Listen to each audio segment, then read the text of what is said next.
الحمد لله نحمده ونستعينه ونستغفره ونؤمن به ونتوكل عليه ونعوذ بالله من شرور أنفسنا ومن سيئات أعمالنا من يهده الله فلا مضل له ومن يضلله فلا هادي له ونشهد أن لا إله إلا الله وحده لا شريك له ونشهد أن محمدا عبده ورسوله أما بعد فأعوذ بالله من الشيطان الرجيم بسم الله الرحمن الرحيم وإنك لعلى خلق عظيم صدق الله مولانا العظيم وصدق رسوله النبي الكريم ونحن على ذلك من الشاهدين والشاكرين والحمد لله رب العالمين ইসলামী সম্মেলন পরিষদের উদ্যোগে আয়োজিত আজকের এই ওয়াজ ও দোয়া মেহফিলের মোহতারাম সভাপতি, আমন্ত্রিত ওলামায়ে কেরাম এবং এই প্যান্ডেলের নিচে সমবেত দিন প্রিয়, রসুল প্রিয়, রসুল প্রেমিক তাওহীদি জনতা, যারা এই মোবারক মেহফিলে আসার, বসার এবং ওলামায়ে কেরামের জবান থেকে আলোচনা শোনার তৌফিক দিয়েছেন, সকলেই অন্তর থেকে সেভাবে শুকরিয়া আদায় করি, বলি আলহামদুলিল্লাহ। আমি জানি না এ এলাকায় মাহফিল কয়টা পর্যন্ত চলে,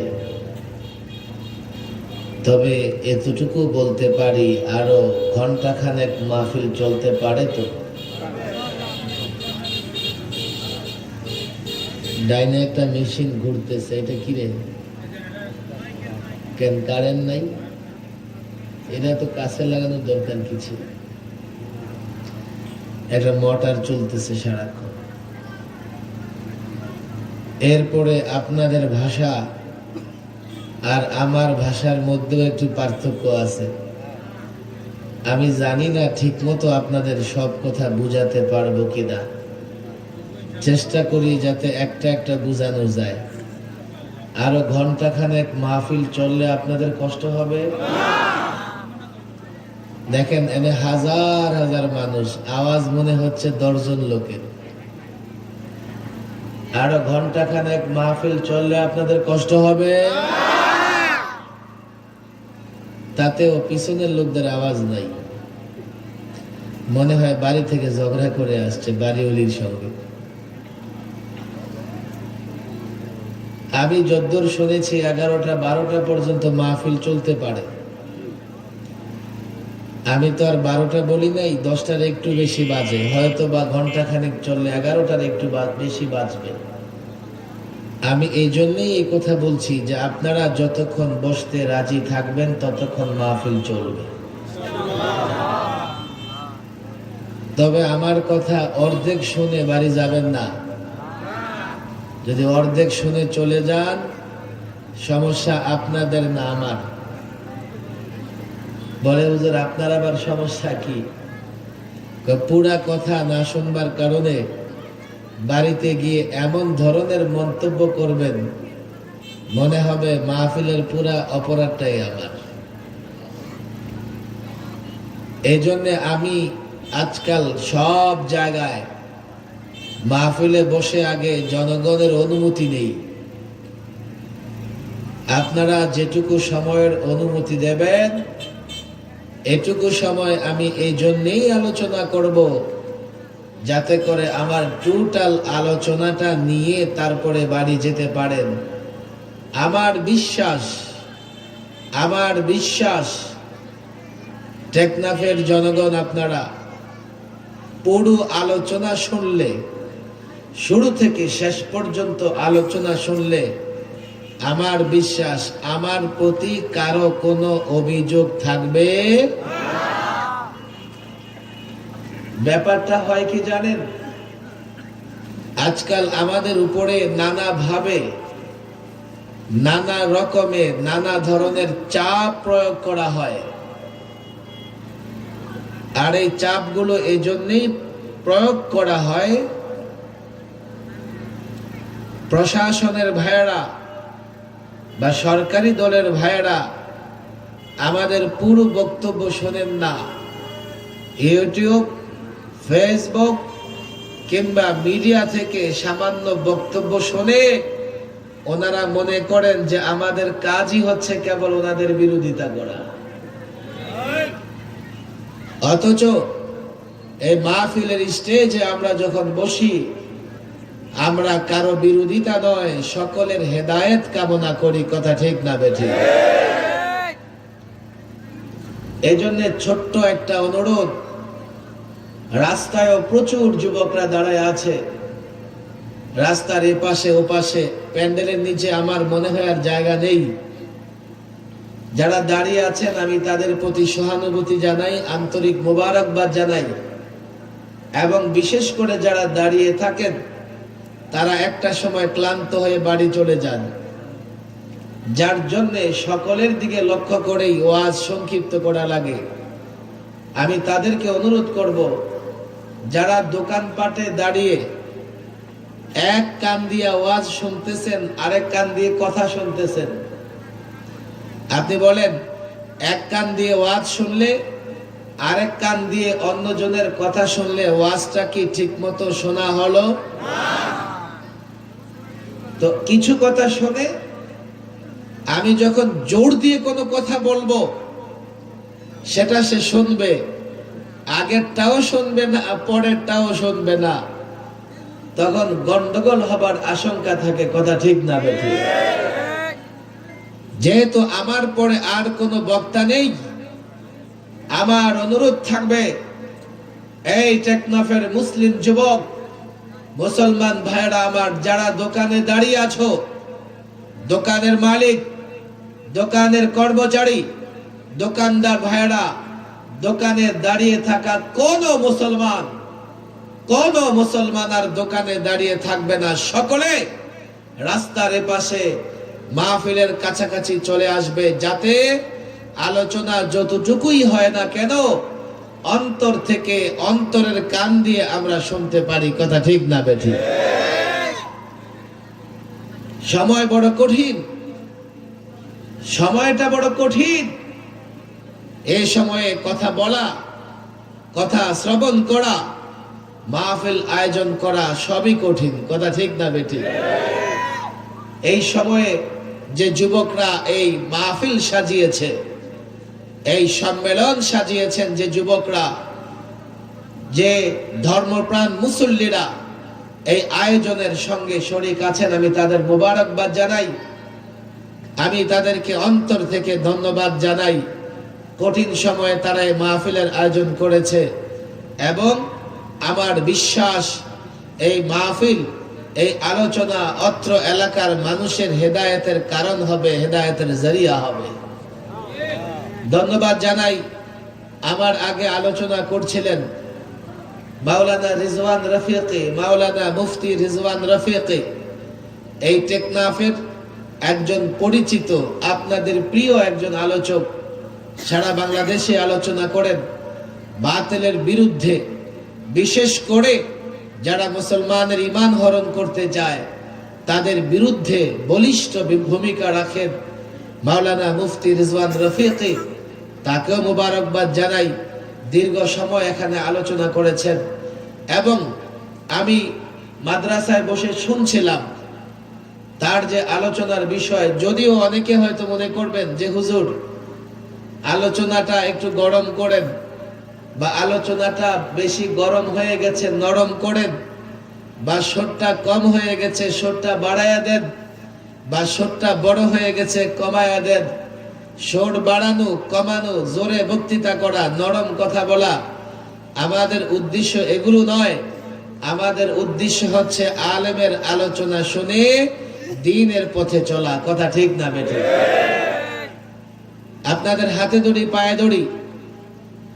মাহফিল শোনার আগে নিজের নিয়তটা শুদ্ধ করে দেন। আমরা এই জন্য মাহফিল শুনতে এসেছি, মাহফিল শুনে ইসলামের উপর আমল করে কাকে সন্তুষ্ট করতে চাই? দুর্বল আওয়াজে চলবে না, কাকে? আরো জোরে সকলে এক বাক্যে আমরা কার সন্তুষ্টি চাই? কোন সন্দেহ আছে? বক্তার কণ্ঠ সুন্দর হলে আপনার লাভ কি? বক্তার চেহারা সুন্দর হলে আপনার লাভ কি? বক্তার গলার আওয়াজ বড় হলে বা ছোট হলে আপনার লাভ কি? আপনার লাভ হচ্ছে বক্তার জবান থেকে এমন কথা বের হবে যেই কথার উপর আমল করে দুনিয়া এবং আখিরাতের কল্যাণ অর্জন করা যাবে। কথা ঠিক না বেঠিক? এই জন্য এই মুসলমান যুবকরা যারা আছো, ওয়াদা করো 1 ঘন্টা আমরা আলোচনা শুনবো। ইবলিস যতই ষড়যন্ত্র করুক 1 ঘন্টা অন্তত গার ফেরাবো না। রাজি আছি তো ইনশাআল্লাহ? কারা কারা রাজি আছেন হাত উঠান লম্বা করে। শুনবেন তো ঘন্টা খানেক? জোরে ইনশাআল্লাহ বলেন, আরো জোরে ইনশাআল্লাহ বলেন, চিৎকার করে ইনশাআল্লাহ বলেন। এবার হাত নামান। মাওলানা রিজওয়ান রফিকি যে আলোচনা করতেছিলেন, আমাদের জন্য হেদায়েত আছে রাসূলুল্লাহর জীবনে। কথা ঠিক না বেঠিক? আওয়াজ করেন, কথা ঠিক না বেঠিক? আমাদের হেদায়েত রাসূলুল্লাহর আদর্শে। কথা ঠিক না বেঠিক? আমাদের সফলতা রাসূলের আদর্শে। আর আমরা ব্যর্থ হব যদি রাসূলুল্লাহর আদর্শ মেনে না চলতে পারি। কথা ঠিক না বেঠিক? তাহলে এই যুগে সবচেয়ে বড় ওয়াজ, 1 নাম্বার ওয়াজ হচ্ছে আল্লাহর নবীর জীবনী আলোচনা করা। যদিও আমরা বারবার শুনি, 1000 বার শুনি, কম বেশি সকলে জানি, তারপরেও হেদায়েত পেতে হলে, দুনিয়ায় মুক্তি পেতে হলে, পরকালে জান্নাত পেতে হলে আল্লাহর নবীর আদর্শ, আল্লাহর নবীর সুন্নতের কোনো বিকল্প নাই। রাসূলুল্লাহর জীবনী এমন, হযরত আয়েশা রাদিয়াল্লাহু তাআলা আনহাকে জিজ্ঞেস করা হয়েছিল যে রাসূলুল্লাহর চরিত্র কি? হযরত আয়েশা বলেছিলেন, কানা খুলুকুল কুরআন। পুরা 30 পারা কোরআন হচ্ছে রাসূলুল্লাহর আদর্শ, রাসূলুল্লাহর সুন্নাত, রাসূলুল্লাহর জীবন। কথা ঠিক না বেঠিক? এই মুসলমান যুবক, খেয়াল করে শোনো, কোরআনে যা এসেছে নির্দেশ হিসেবে আল্লাহর নবী প্রত্যেকটা পালন করেছেন। কথা ঠিক না বেঠিক? আর কোরআন যা নিষেধ করেছে, কোরআন যা নিষেধ করেছে আল্লাহর নবী প্রত্যেকটাকে ত্যাগ করেছেন। তাহলে রাসূলুল্লাহর জীবন কোরআনের প্রতিচ্ছবি। রাসূলুল্লাহর জীবন এটা কোরআন। এজন্য রাসূলুল্লাহর জীবন যখন আলোচনা করা হবে তো কেন যেন কেমন জানি আমাদের সামনে কোরআন আলোচনা হচ্ছে। এজন্য আমার বড় ভালো লাগে যেখানে সিরাতের আলোচনা হয়, রাসূলুল্লাহর জীবনী আলোচনা হয়। এ যুবক, এ মুসলমান, আল্লাহর নবীর জীবনের আলোচনা শুনবে আর নিজের জীবনটাকে আল্লাহর নবীর সুন্নত মোতাবেক সাজাবে, তাহলেই দুনিয়াতে কল্যাণ হবে। আর আমরা কেন কেন কেন আল্লাহর নবীর সুন্নত আদর্শ অনুসরণ করব না? আমার কথা বুঝবার চেষ্টা করবেন। এই পৃথিবীতে যত আদর্শ আছে, এই পৃথিবীতে যত মডেল আছে, আপনার মন চাইছে আপনি একটা বাড়ি বানাবেন, তা আপনি দেখবেন যে কোন বাড়িটার মতো হলে আপনার বাড়িটা সুন্দর হবে। এই টেকনাফে অনেক বড় বড় সুন্দর সুন্দর বাড়ি আছে, আছে না নাই? টেকনাফের একটা ঐতিহ্য আছে। টেকনাফের সবচেয়ে বড় ঐতিহ্যের কথা বলবো, দোষের কথা বলবো না। আজকে টেকনাফের ঐতিহ্যের কথা বলবো। এই টেকনাফের প্রত্যেকটা মুসলমানের ঘরের সন্তানরা কোরআন শরীফ পড়া জানে। বলুন আপনি কেমনে জানলেন? আমি জানি প্রত্যেক মুসলমানের বাচ্চা টেকনাফের সকালবেলায় মক্তবে কোরআন শিখতে যায়। কথা ঠিক না বেঠিক? আজকে গোটা পৃথিবীতে বাংলাদেশের ভাবমূর্তি উজ্জ্বল। শোনেন যে রোহিঙ্গাদেরকে আশ্রয় দিয়ে বাংলাদেশ বড় সুনাম কামিয়েছে, সুনাম কামিয়েছে তারা, কষ্ট কিন্তু হচ্ছে আপনাদের। আরে কথা ঠিক না বেঠিক? তাহলে এই সফলতা মূলত আপনাদের, যেহেতু কষ্ট আপনাদের। এই টেকনাফের একটা ঐতিহ্য আছে। বাংলাদেশের গড় হিসাব করলে দেখা যাবে টেকনাফের মানুষ সবচাইতে বেশি ধর্মপ্রাণ, ধর্মকে মেনে চলে। কথা ঠিক না বেঠিক? মানুষের দোষ থাকে, কিন্তু যাদের ভেতরে গুণের সংখ্যাটা বেশি তাদের গুণ নিয়েই আলোচনা করা লাগে। এই টেকনাফের মানুষদেরকে আমি বলছি, হে মুসলমান, তুমি সুন্দর একটা বাড়ি বানাবে, তো তুমি খুঁজতে থাকো দেখি কার বাড়িটা সুন্দর, তার মতো একটা বাড়ি বানাবো। তোমার কাছে মন চাইতেছে সুন্দর একটা প্যান্ডেল বানাবে, তো দেখে আসছো অমুক জায়গার প্যান্ডেল সুন্দর হয়েছে। মানুষ নমুনা খোঁজে। তুমি যখন চুল কাটতে যাবে নাপিতের কাছে সেলুনে, তো তোমার সামনে কিছু ছবি লাগানো আছে, আছে না নাই? ওই নাপিত দেখায় যে জেন্টলম্যান সাহেব কার মতো চুল কাটতে চান, এই স্টাইল, এই স্টাইল, এই স্টাইল। কথা ঠিক না বেঠিক? প্রত্যেকটা কাজে মানুষ নমুনা খোঁজে, মডেল খোঁজে। হে মুসলমান, তোমার দুনিয়ার এই কঠিন পথ অতিক্রম করে তুমি যদি জান্নাতে যেতে চাও, তাহলে তোমার মডেল হচ্ছে, তোমার আদর্শ হচ্ছে রাসূল করিম সাল্লাল্লাহু আলাইহি ওয়াসাল্লাম। এই পৃথিবীতে অনেক আদর্শবান মানুষ এসেছে। আমার কথা খেয়াল করে বুঝবার চেষ্টা করবেন। অনেক চরিত্রবান মানুষ পৃথিবীতে এসেছে। কারো আদর্শ এই স্তরের, কারো আদর্শ এই স্তরের, কারো আদর্শ এই স্তরের, এই লেভেলের, কিন্তু আল্লাহর নবী আদর্শের উত্তম নমুনার সর্বোচ্চ স্তরে অধিষ্ঠিত। বলেন সুবহানাল্লাহ। এই কথা কোরআন বলছে, আমি নয়, কোরআন বলছে। ওয়া ইন্নাকা লাআলা খুলুকিন আযীম। আল্লাহ বলছে, হে নবী, আপনাকে আমি উত্তম আদর্শের সর্বোচ্চ স্তরে, লেভেলে অধিষ্ঠিত করেছি। তাহলে মডেল খুঁজতে হলে রাসূলুল্লাহকে খুঁজতে হবে। কথা ঠিক না বেঠিক? বলেন কথা ঠিক না বেঠিক? এই যুবক, এখনকার যুবকরা আল্লাহর নবীকে মডেল হিসেবে খুঁজে না। পশ্চিমারা কি প্যান্ট পরেছে, ছিঁড়া কাটা, তো যুবক মনে করেছে এটা একটা মডেল, সেও ছিঁড়া প্যান্ট পরে রাস্তায় ঘুরতেছে। কথা ঠিক না? এটার মধ্যে মডেল কি আছে আল্লাহই ভালো জানে। পশ্চিমা একজন চুল কাটতে গিয়া মাথার চুল মাঝখান দিয়ে কেটে ফেলেছে, হয়তোবা ভুলে।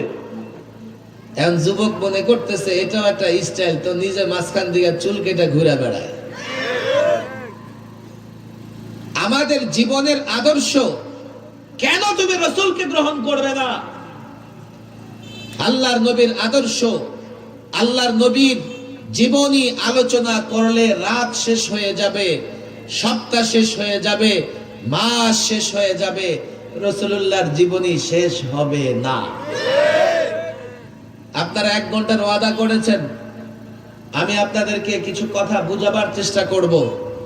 আমি আশা করি আপনারা বুঝতে চেষ্টা করবেন। কিছুদিন আগে ফ্রান্সে আল্লাহর নবীর ব্যঙ্গচিত্র কার্টুন প্রদর্শন করেছিল। আমাকে বলেন কেন তারা এই কাজ করেছে? জানি আমরা? জানবেন কেন তারা এই কাজ করেছে? জানবেন নাকি? কয়েকটা জরিপের কথা শোনেন। মাস 6 মাস আগে পত্রিকায় একটা জরিপের কথা এসছে। রাশিয়ার গবেষকরা একটা জরিপ চালিয়েছে। ওরা জরিপ চালিয়ে দেখেছে প্রতিদিন রাশিয়াতে এই পরিমাণে অমুসলিম মুসলমান হচ্ছে। এই অবস্থা চলতে থাকলে 25 বছর পরে রাশিয়ায় সংখ্যা গরিষ্ঠ হবে মুসলমান। মুসলমান তোমার খবর নাই। মুসলমানদেরকে ধ্বংস করবার জন্য কখনো বলা হয় জঙ্গি, কখনো সন্ত্রাস, কখনো আতঙ্কবাদী, কখনো উগ্রবাদী।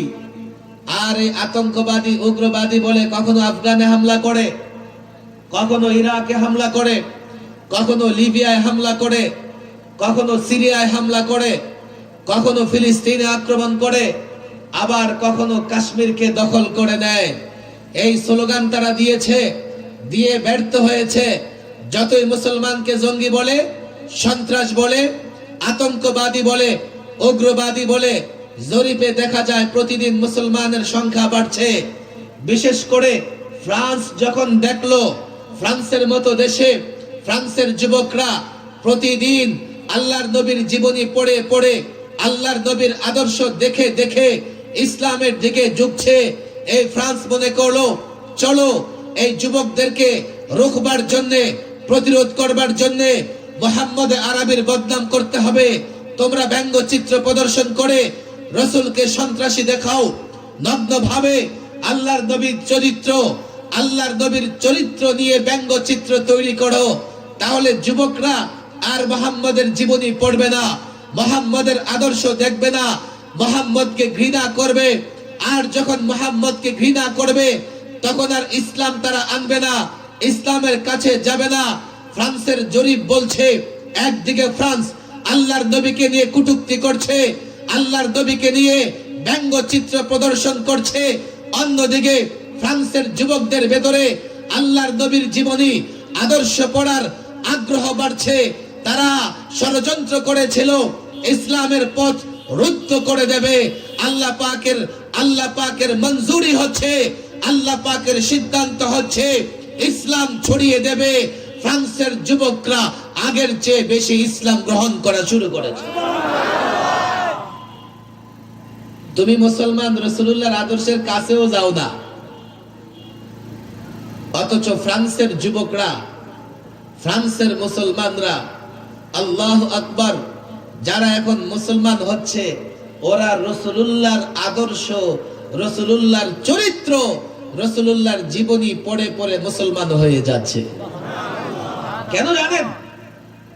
আল্লাহর নবীকে আল্লাহ তাবারক ওয়া তাআলা এইভাবে সৃষ্টি করেছেন, রাসূলকে এমন এক আদর্শ দিয়েছেন, এই আদর্শ বলা পৃথিবীতে রাসূল ছাড়া আর দ্বিতীয় জন নাই। আল্লাহর পয়গম্বর মুহাম্মদ আরবি এমন কিছু মুজিজা দেখিয়েছেন। আজকে ১৫০০ বছর পরে পৃথিবী যখন অনেক দূরে এগিয়ে গিয়েছে, বিজ্ঞান অনেক উৎকর্ষ সাধন করেছে।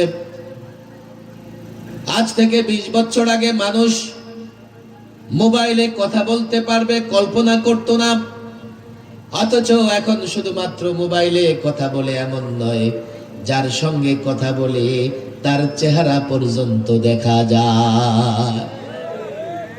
এ মিয়া, আপনারা টেকনাফের মানুষ, এখন আমরা রাস্তা দিয়ে চলাচল করি, কথা ঠিক না বেঠিক? আমার মনে হয় কি খুব দ্রুত ১ যোগ বা ১০ বছর পরে এই মানুষগুলো আর রাস্তায় চলবে না, সবগুলো আকাশে উড়ে বেড়াবে। কিভাবে? সহজ। আপনার বুকে একটা ডিভাইস থাকবে, পিঠে ছোট্ট একটা ব্যাটারি থাকবে, আর 2 হাতে ছোট্ট 2টা পাখা লাগায় দিবে। আপনি মেশিন স্টার্ট করে হাত এমন করবেন আর আকাশে উঠতে থাকবেন। সম্ভব না অসম্ভব? আরে বলেন, সম্ভব না অসম্ভব? 1000 টনের বিমান যদি আকাশে উঠতে পারে, তো আপনি 60-70 কেজি মানুষ আকাশে উঠতে পারবেন না? বিজ্ঞান এত উৎকর্ষ সাধন করেছে,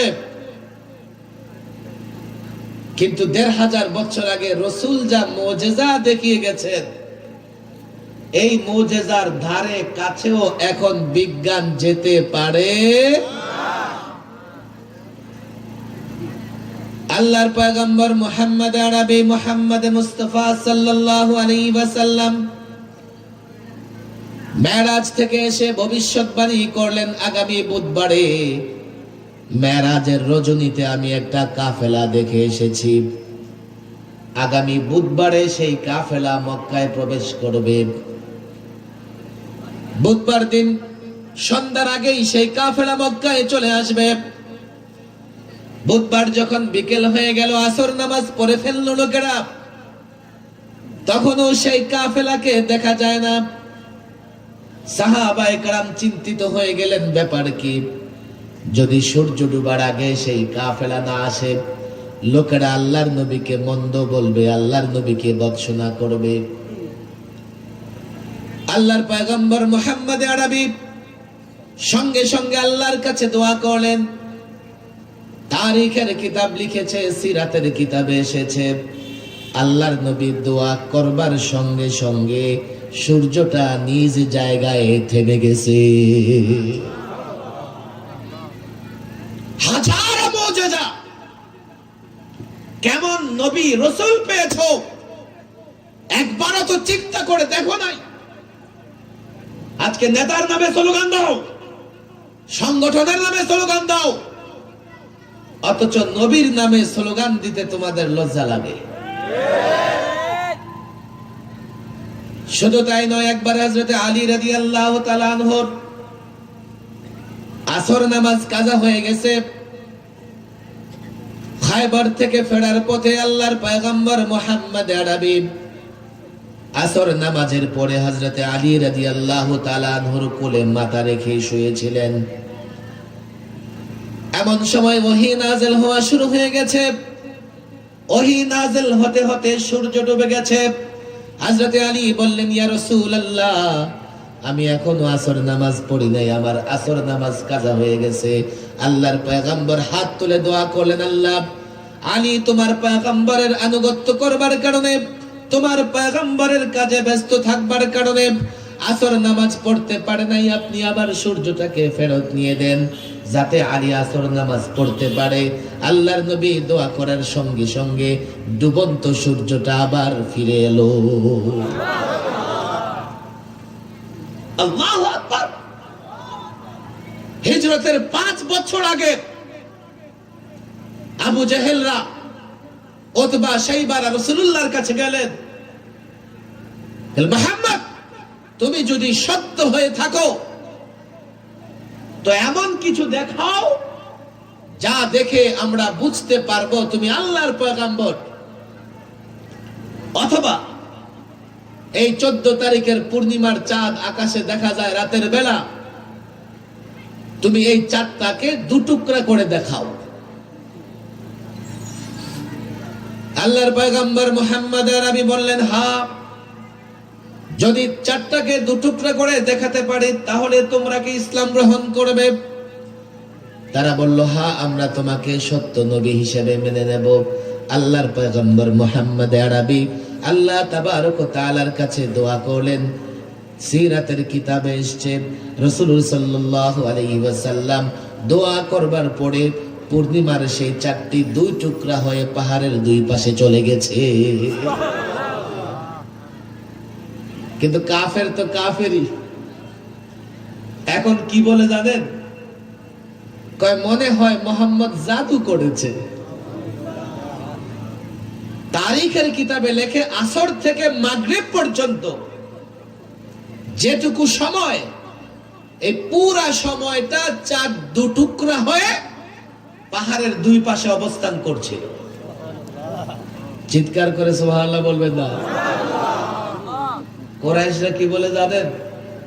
হইছে কাজ, মুহাম্মদ তো জাদু করছে। এই তোরা থাম, ইসলাম আনিস না, অপেক্ষা কর। আমাদেরকে হয়তো জাদু করেছে, কিন্তু মক্কার বাহিরে যারা, ওদেরকে তো জাদু করতে পারা যায়। ওরা আসুক, আগে ওদেরকে জিজ্ঞেস করি ওরা কি বলে দেখি। এখন মক্কার বাহির থেকে লোকেরা যখন মক্কায় এসেছে তাদেরকে যখন জিজ্ঞেস করা হলো, তারাও বলেছে হ্যাঁ আমরাও চাঁদ দুটুকরা অবস্থায় দেখেছি। রাসূলুল্লাহর এক একটা মুজিজা, এগুলো রাসূলুল্লাহর মর্যাদা, রাসূলুল্লাহর পয়গম্বর হওয়া, নবী হওয়ার প্রমাণ। কেমন নবী পেয়েছো একবারও যুবক তোমরা চিন্তা করে দেখো নাই? এই নবীকে ছেড়ে ডানে বামে নানা দিকে দৌড়াও, কিন্তু নবীর আদর্শ মেনে জীবনকে ধন্য করতে, সফল করতে আজকে মুসলমান রাজি না। আমি তো বলি আজকে যে মুসলমানদের এই অবস্থা, মুসলমানদের অধপতন, এর কারণ কি? এর মৌলিক কারণ হচ্ছে মুসলমান রাসূলুল্লাহর আদর্শ ছেড়ে দিয়েছে। কথা ঠিক না বেঠিক? আজও যদি এই মুসলমান শোনো, আজও যদি বাস্তব কথা বলছে, আজও যদি এই মুসলমান আল্লাহর নবীর চরিত্র আদর্শ অনুসরণ করে, রব্বে কাবার কসম করে বলছে, হাজারো মাদ্রাসার ছাত্র আছে, আলেম ওলামা আছে, বাস্তব কথা বলছি, থিওরিক্যাল নয়। আজকে গোটা পৃথিবীতে মুসলমানের সংখ্যা 250 কোটি, আর এই 250 কোটি মুসলমান, কিন্তু মুসলমানদের ইজ্জত নাই, মর্যাদা নাই, রাষ্ট্র নাই। যেখানে মুসলমান আক্রমণ মুসলমানদের উপরে, আপনারা টেকনাফের মানুষ সাক্ষী, এই আরাকান থেকে কম পক্ষে 1.5 মিলিয়ন 15 লক্ষ মুসলমান নির্যাতনের শিকার হয়ে বাংলাদেশে চলে এসছে। এর কারণ একটাই, আজকে বাংলাদেশের মুসলমানদেরকেও বলছে, তোমরাও যদি না বুঝো, আল্লাহর নবীর আদর্শকে আঁকড়ে না ধরো, তাহলে তোমরাও ইজ্জতের সঙ্গে বাংলাদেশে থাকতে পারবে না। লম্বা ওয়াজ করে কি হবে? রোহিঙ্গাদের অবস্থা আপনারা নিজের চোখে দেখেছেন। আমরা তখন এসেছিলাম, তখন ছিল বৃষ্টির পানি, আর তাদের চোখের পানি একাকার হয়ে গিয়েছিল। আপনারা সাক্ষী, আপনারা দেখেছেন কতটা নির্যাতন করেছে রোহিঙ্গা মা বোনদের উপরে। রোহিঙ্গা বাচ্চাদেরকে কি করে ধরে ধরে জবাই করেছে, মুসলমানদের বাড়ি ঘরে কি করে আগুন ধরিয়ে দিয়েছে, ছেলের সামনে মায়ের ইজ্জত নষ্ট করা হয়েছে, ভাইয়ের সামনে বোনের ইজ্জত নষ্ট করা হয়েছে। পাষণ্ডরা মুসলমান নারীদেরকে শুকুনের মতো ছিঁড়ে খেয়েছে, অথচ লক্ষ লক্ষ মুসলমান। আর ইতিহাস দেখো, আল্লাহর নবী একা এই পৃথিবীতে দ্বীনের দাওয়াতের কাজ শুরু করেছিলেন। এই মুসলমান যুবক, অ্যাটম পাওয়ার তোমার কাছে থাকতে পারে, মিসাইল থাকতে পারে, হাইড্রোজেন থাকতে পারে, বিমান থাকতে পারে, রকেট থাকতে পারে, বিজয়ী হতে পারবে না। বিজয়ী হতে চাও, বিজয়ের নিশানা উড়াতে চাও, আল্লাহর নবীর আদর্শকে মেনে চলতে হবে। এক মুহাম্মদ আরবি দ্বীনের মেহনত শুরু করেছেন, 1 জন 2 জন 3 জন মুসলিমায় কয়েকজনকে মুসলমান বানিয়েছেন। মক্কায় থাকতে পারেন নাই, মক্কা ছেড়ে মদিনায় চলে গেছেন।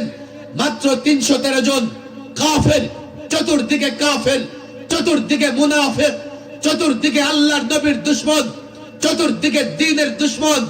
ইতিহাস দেখো, বাস্তবতা দেখো। বদর প্রান্তে সংখ্যায় 313 জন, তরবারি মাত্র 8টা, তাও কোন তরবারির দাঁত নেই, হাতল নেই। সাহাবায়ে কেরাম সোজা হয়ে দাঁড়াতে পারে না, পেটে খাবার নেই, দুর্বল বাহিনী।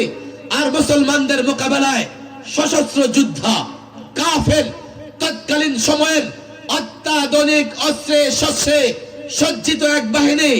আজকে তোমরা সংখ্যায় গোটা পৃথিবীতে 250 কোটি, বৌদ্ধরা তোমাদেরকে মারে, পত্তলিকরা তোমাদেরকে মারে, ইহুদিরা তোমাদেরকে মারে, খ্রিস্টানরা তোমাদেরকে মারে। আর তখন গোটা পৃথিবী মুসলমানদের বিরুদ্ধে, মুসলমান সংখ্যায় মাত্র 313 জন। 313 জনের সামনে কাফের, মুশরিক, বেঈমান টিকতে পারে নাই। শুধু বদর নয়, উহুদ থেকে খন্দক পর্যন্ত, খায়বর থেকে নিয়ে শুরু করে প্রত্যেকটা যুদ্ধে এই মুসলমান বিজয়ী হয়েছে।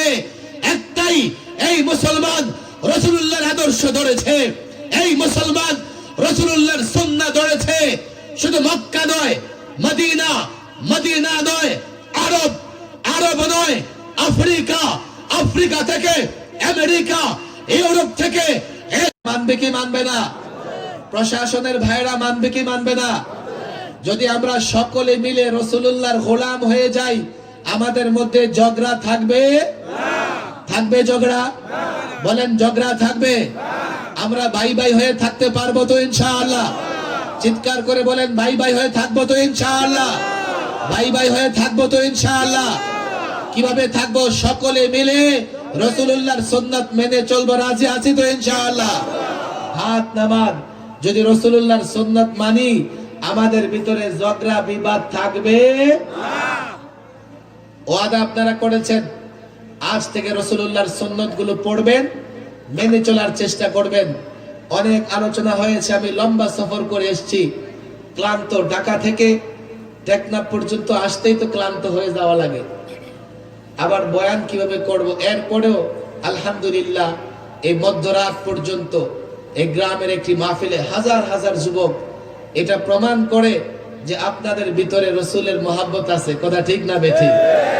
আর যাকে যে মহব্বত করে, তার হাসর নাসর তার সাথে হবে। আমরা রাসূলের উম্মত, রাসূলকে মহব্বত করি, রাসূলের সঙ্গে থাকতে চাই তো ইনশাআল্লাহ?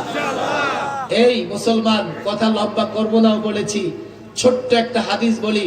আল্লামা ইবনে আবি দুনিয়া লিখেছেন, বিচারের দিনে হযরত আদম আলাইহিস সালাম আরশের নিচে দাঁড়ায় থাকবেন। শোনো শোনো, হযরত আদম আলাইহিস সালামের পরনে থাকবে সবুজ দুটো কাপড়। হযরত আদম 60 হাত লম্বা হবেন। যখন জাহান্নামীদেরকে জাহান্নামে নিয়ে যাওয়া হবে, জান্নাতীদেরকে জান্নাতে নিয়ে যাওয়া হবে, আদম আলাইহিস সালাম তার সন্তানদেরকে জান্নাত জাহান্নামে নিয়ে যাওয়ার দৃশ্য দেখবেন। এমন সময় হযরত আদম দেখবেন আখিরি জামানার পয়গম্বর মুহাম্মদ আরবির একজন গোলাম, ফেরেশতারা তাকে হাত পা বেঁধে জাহান্নামের দিকে নিয়ে যাচ্ছে। হযরত আদম এই অবস্থায় তাকে নিয়ে যেতে দেখে ডাকবেন, মুহাম্মদ, আমার বেটা মুহাম্মদ, তুমি কোথায়? আল্লাহর পয়গম্বর মুহাম্মদ আরবি ছুটে আসবেন, ফেরেশতাদেরকে ডেকে বলবেন, এ ফেরেশতারা, থামো থামো থামো, আমার উম্মতকে তোমরা এইভাবে কোথায় নিয়ে যাচ্ছ? ফেরেশতারা বলবে, আমরা থামতে পারবো না, আমরা জাহান্নামের ফেরেশতা, আল্লাহর কথা ছাড়া আর আমরা কারো কথায় থামি না। হাদিসের বর্ণনা এসেছে, আল্লাহর পয়গম্বর মুহাম্মদ আরবি বাঁ হাত দাড়ির উপরে রেখে, বাঁ হাত দাড়ির উপরে রেখে আল্লাহর কুদরতি পায়ে সিজদায় পড়ে যাবে, আর আল্লাহকে ডেকে বলবে, আল্লাহ তুমি বলেছিলে আমাকে অপমানিত করবে না। আজকে হাজারো উম্মতের সামনে আমার একটা উম্মতকে ফেরেশতারা এইভাবে ধরে জাহান্নামের দিকে নিয়ে যাচ্ছে। আজকে এই দিনে তুমি আমাকে অপমানিত করো না। আল্লাহ বলবেন, ফেরেশতারা আমার বন্ধু কি বলে শোন। ফেরেশতারা বলবে, ইয়া রাসূলুল্লাহ, আপনি কি চান? রাসূল বলবে, হে ফেরেশতারা, আমার উম্মতের আমলনামা আমার সামনে আরেকবার মেপে দেখো। আল্লাহু আকবার। আল্লাহর পয়গম্বর মুহাম্মদ আরবির সামনে ওই পাপী উম্মতের নেকি বদি মাপা শুরু হয়ে যাবে। আল্লাহর নবী লক্ষ্য করে দেখবেন তার বদির পাল্লা ভারী হয়ে যাচ্ছে, নেকির পাল্লা হালকা হয়ে যাচ্ছে। তখন পকেট থেকে ছোট্ট একটা কাগজের চিরকুট বের করে নেকির পাল্লায় রেখে দেবেন, আর এমনিতেই নেকির পাল্লা ভারী হয়ে যাবে। নেকির পাল্লা ভারী হলে কি, এবার ফেরেশতারা তারে ধরে ধরে জান্নাতের দিকে রওনা হবে। লোকটা বলে, এই ফেরেশতারা থামো, আমি তো জাহান্নামের যাত্রী ছিলাম। উনি কে? যিনি আমাকে জাহান্নামের পথ থেকে জান্নাতের পথে নিয়ে যাবার জন্য সহযোগিতা করেছেন, তার সঙ্গে একটু কথা বলে যাই। লোকটি গিয়ে আল্লাহর নবীর কাছে বলবেন, ওগো আপনি কে, এই কঠিন মুহূর্তে আমাকে সহযোগিতা করেছেন? আল্লাহর নবী বললেন, হেরে আমার উম্মত, তুমি আমারে চেনো নাই, আমি তোমার নবী আখিরি জামানার পয়গম্বর মুহাম্মদ। এই যুবক, রাসূলুল্লাহর আদর্শের কথা এই জন্যই বলছি, শুধু এই দুনিয়াতে নয়, তোমার নেতা তোমার জন্য কি করেছে, তোমার দল তোমার জন্য কি করেছে, কয়দিন করতে পারবে জানো? তোমার মুক্তির জন্য রাসূল আরবি রাত জেগে জেগে উম্মতি উম্মতি বলে আল্লাহর দরবার কেঁদেছে। শুধু তাই নয়, কাবার গিলাফ ধরে ধরে তোমার জন্য আমার জন্য রাসূল আরবি কেঁদেছেন। মুজদালিফায় নবী আমার সেজদায় পড়ে পড়ে আখিরি জামানার উম্মতের জন্য কান্না করেছেন, আরাফায় কান্না করেছেন, কাবার চৌকাঠ ধরে ধরে কান্না করেছেন, উম্মতি উম্মতি বলেছেন, আল্লাহর কাছে দোয়া করে গেছেন, ওগো আল্লাহ আমি চলে যাবার পরে আমার উম্মতের কি হবে? এবার তবে আদর্শ আজকে ছেড়ে দিয়ে পশ্চিমাদের নোংরা আদর্শ ধরছো। সেদিন হাউজে কাউসারের পাড়ে গিয়ে এই চেহারা কি করে নবীকে দেখাবে? কিয়ামতের ময়দানে কি করে নবীর সুপারিশের আশা করো? তুমি তওবা করো, তওবা করো, ওয়াদা করো, আল্লাহর নবীর আদর্শ আর ছাড়বে না, প্রত্যেকটা সুন্নত মেনে চলবে, দুনিয়াও সুন্দর হবে, মরার পরেও তুমি মুক্তি পেয়ে চিরস্থায়ী জান্নাতে যেতে পারবে। আল্লাহ তাবারক ওয়া তাআলা আপনাদের অনেক শুকরিয়া, এবং আপনারা বাংলাদেশের একেবারে শেষ প্রান্তে, আল্লাহু আকবার, সীমান্ত ঘেঁষা আপনারা, আমি মুসাফির, এই বড় মাহফিলে হাজারো দাড়িওয়ালা আছে, পাকা দাড়িওয়ালা যদি আল্লাহর দরবারে হাত উঠায়, আল্লাহ বলেন যে আমার এই হাত ফিরায় দিতে লজ্জা লাগে। অনেক দাড়িওয়ালা বুজুর্গ এখানে আছেন,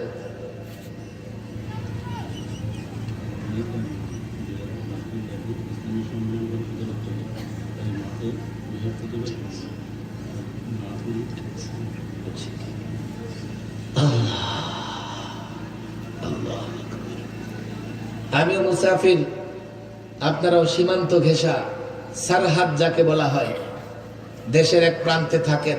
আমরা সকলে আল্লাহর কাছে দোয়া করব। ছোট্ট একটা চিরকুট দেওয়া হয়েছে মাহফিল কমিটির পক্ষ থেকে।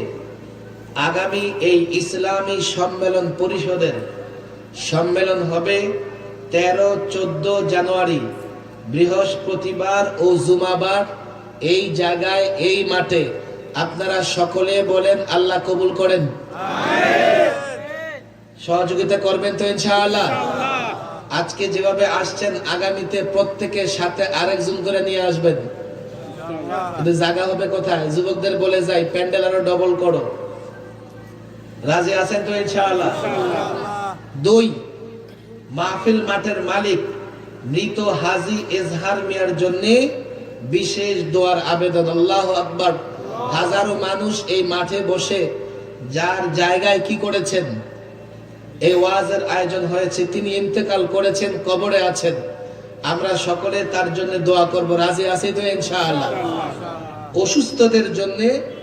অসুস্থদের জন্য দোয়ার আবেদন, অবশ্যই দোয়া করব।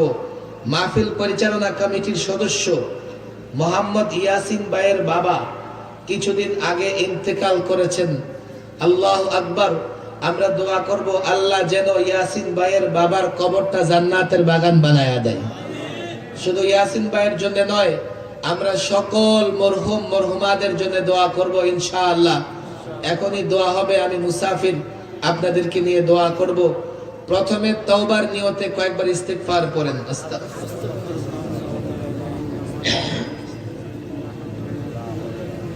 আস্তাগফিরুল্লাহ।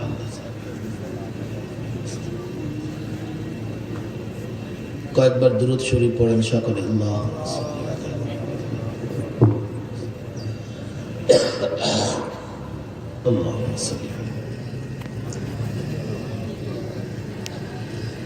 আশেপাশে বাড়ি ঘরে যে মা বোনেরা আছেন, আপনাদের কাছে অনুরোধ, আপনারা একটু নীরবে ছোট্ট একটা কামরায় বসে যান। পুরুষদের সাথে আপনারাও হাত উঠান।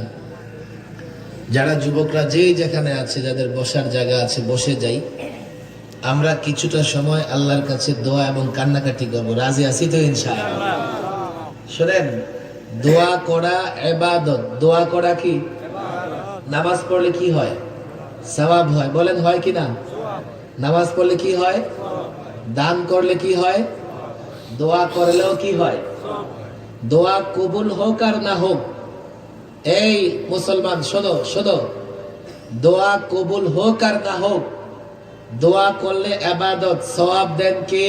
আল্লাহ। শুধু ইবাদত না, মুখুল ইবাদা। দোয়া হচ্ছে ইবাদতের মগজ। দোয়া কার মগজ? আরেক হাদিসে এসেছে, শুনেন, মুসলমান যে দোয়া আল্লাহর কাছে করে, কোন দোয়াই ফেরত আসে না, বিফল যায় না, সব দোয়া আল্লাহ কবুল করে দেন। তো বলবেন হুজুর কত দোয়া করি, কবুল তো হয় না। কয় মৃত্যুর পরে আল্লাহ তাবারক ওয়া তাআলা এমন কিছু নেয়ামত আপনাকে দিবেন, আপনি জিজ্ঞেস করবেন আল্লাহ এই নেয়ামত, এই পুরস্কারগুলো কেন? আল্লাহ বলবেন, বান্দা, দুনিয়াতে তুমি আমার কাছে চেয়েছিলে, আমি তোমাকে দুনিয়ায় দেই নাই, তোমার জন্য ভালো মনে করি নাই, তো আখিরাতে তোমার জন্য আমি পুরস্কার রেখেছি। যেই দোয়া কবুল হয় নাই, সেই দোয়ার বিনিময়ে এই পুরস্কার। তখন সে কি বলবে জানেন? এই পুরস্কার দেখে বলবে, আল্লাহ, যদি আমার কোন দোয়াই দুনিয়াতে কবুল না হতো তাহলেই ভালো হতো। এবার বুঝেন, কেউ আপনি আমার কাছে চাইলেন যে হুজুর 10 টাকা দেন, এই যা, ধমক দিয়ে দিলাম। কথা বলছেন? আপনি গেছেন রাস্তায়, গিয়ে দেখেন যে স্বর্ণের একটা কয়েন দেখা যায়, আছে না কয়েন? আল্লাহু আকবার। তখন বলবেন কি, হুজুর যদি আরো 2-4টা ধমক দিত ভালোই হতো। কিয়ামতের ময়দানে এই দোয়ার বদৌলতে এমন পুরস্কার আল্লাহ দেবেন, এই দোয়া প্রার্থী বলতে থাকবে যে হায়, দুনিয়াতে যদি কোনো দোয়াই কবুল না হইতো। কারণ দুনিয়াতে মানুষ তার হিসাবে দোয়া করে। যেমন বাচ্চাকে বলেন, এই বাচ্চা কি চাও? তো বাচ্চা বলবে চকলেট চাই, চিপস চাই। কথা ঠিক না বেঠিক? কারণ বাচ্চার মাথায় এটাই সবচেয়ে দামি। মানুষ দুনিয়াতে চাইলে 1 কোটি 5 কোটি টাকা চাইবে, তার কাছে এটাই বড়। কিন্তু পরকালে আল্লাহ এমন দিবেন যে হাজার হাজার কোটি টাকার বিনিময়েও পাওয়া যাবে না। এই জন্য বেশি বেশি দোয়া করবেন। দোয়া দুনিয়াতে কবুল হল না হলেও আখিরাতে হবে। আর দোয়া করতে থাকলে আমল নামায় সওয়াব লেখা হতেই থাকবে। দোয়া বিফলে যায় না, বিফলে যায় না। মুমিনের দোয়া বিফলে যায় না। এই জন্য কিছুটা সময় কান্নাকাটি করে দোয়া করব। দুরূদ শরীফ পড়ি কয়েকবার।